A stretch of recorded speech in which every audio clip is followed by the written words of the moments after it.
नमस्कार. संगीताज किचनमध्ये आपलं सगळ्यांचं स्वागत आहे.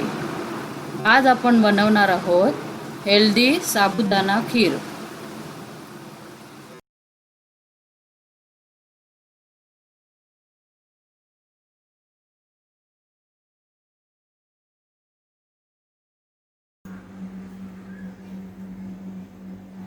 आता मी हा नारळ घेतलेला जो किसून घेतला आहे तो आता मिक्सरमध्ये घालून वाटून घेते.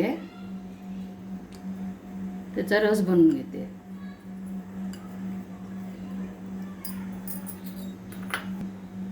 त्याच्यामध्ये अर्धा ग्लास पाणी घालत आहे. तर हा मी नारळ वाटून घेते.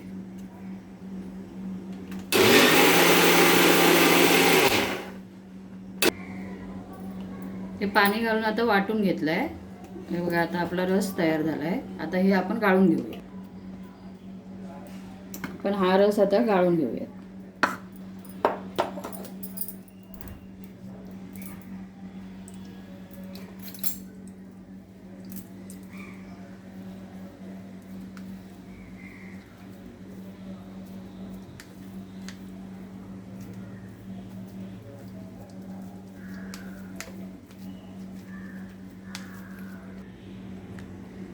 हा आता आपला खोबऱ्याचा रस तयार आहे.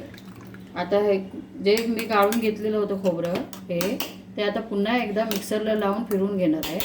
त्याचा पुन्हा एकदा रस काढते. हे गाळून घेतलेलं जे खोबरं आहे ना त्याचा मी आता रस पुन्हा काढते.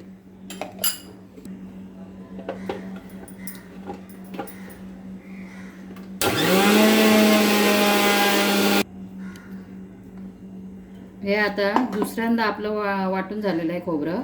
आता पुन्हा मी एकदा हे गाळून घेते. या गाळणीमध्ये घालून मी पुन्हा एकदा हे खोबरं गाळून घेते. त्याचा पुन्हा एकदा रस काढून घ्यायचा असं.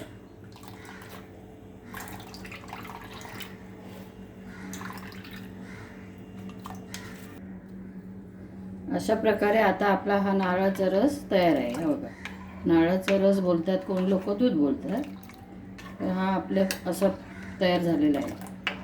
तर आता आपण कृतीकडे जाऊया.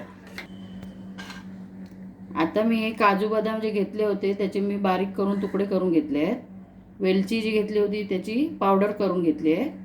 आणि आता कृतीकडे जाऊया. आता बनवायला सुरुवात करूया आपली साबुदाण्याची खीर.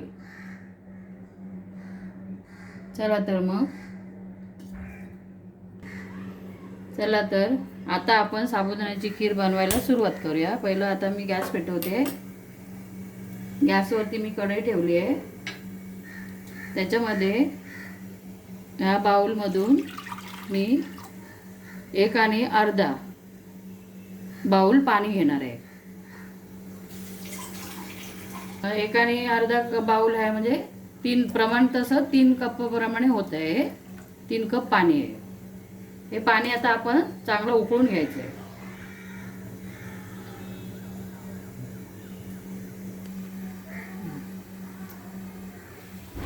आता पाणी उकळलेलं आहे. त्याच्यात मी आता हे साबुदाणे घालते.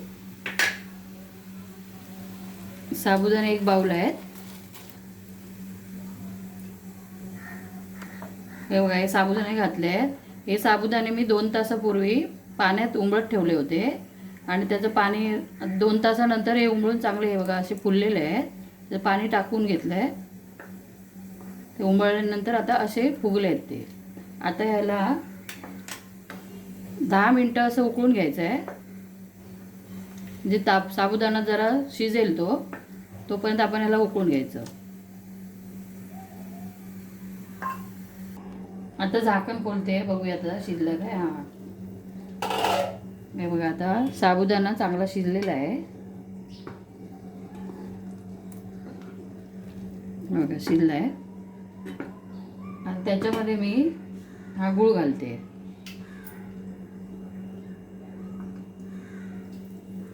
एक वाटी गूळ घेतला आहे. अंदाजे पाव किलो एवढा गूळ आहे.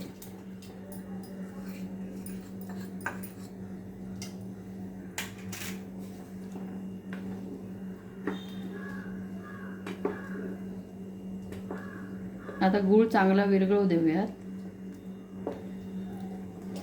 गूळ चांगला विरघळल्यानंतर पुन्हा थोड्या वेळाने बघते मी. तोपर्यंत थोडं बंद करून ठेवते.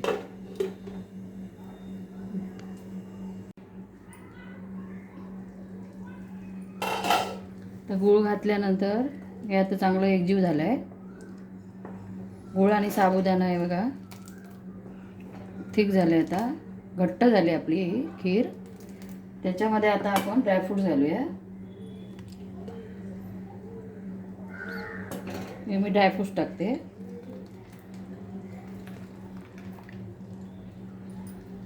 ड्रायफ्रूट्स मी बारीक करून घेतलेले आहेत. थोडीशी वेलची पावडर, ही पण मी कुटून घेतली आहे वेलची पावडर.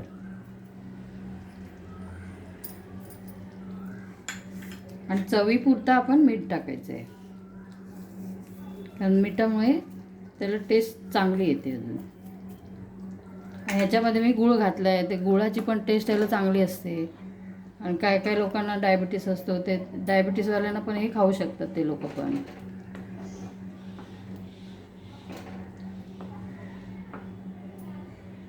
आता हे सगळं मिक्स झालं आहे.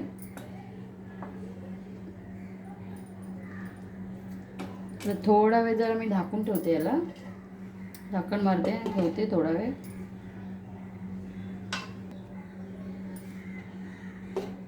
तर झाकण काढून बघते खीर काय झाली काय. आता आपली खीर तयार आहे. आणि मी गॅस स्लो केला आहे.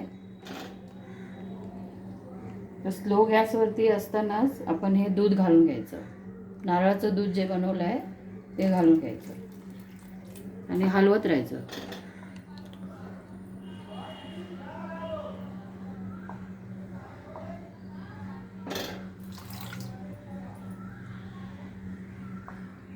आता कलर बघा आपल्या खिरीला किती मस्त आलाय. खीर किती छान दिसते.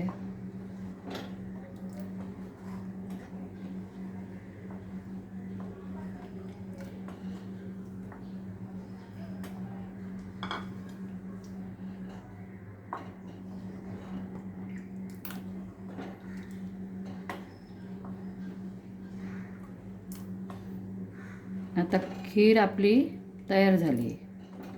हे बघा, साबुदाणा खीर तयार आहे.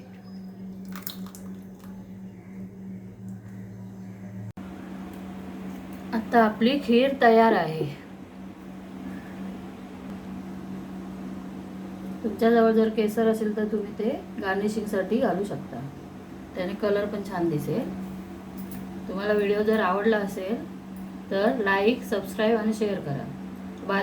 त्याच्या बाजूलाच नोटिफिकेशन बेल आयकॉनचं बटन आहे, ते दाबायलाही विसरू नका. धन्यवाद.